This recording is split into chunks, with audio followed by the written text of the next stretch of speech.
Há quase um mês, seco, um cão vira-lata passa os dias assim, de prontidão na porta deste hospital em Passo Fundo, no Rio Grande do Sul.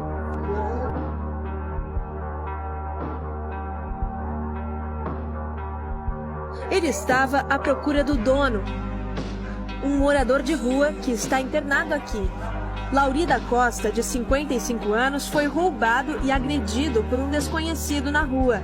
Ele ganhou até um cobertor para enfrentar as noites mais frias do outono gaúcho. Seu Lauri vive nas ruas há 10 anos.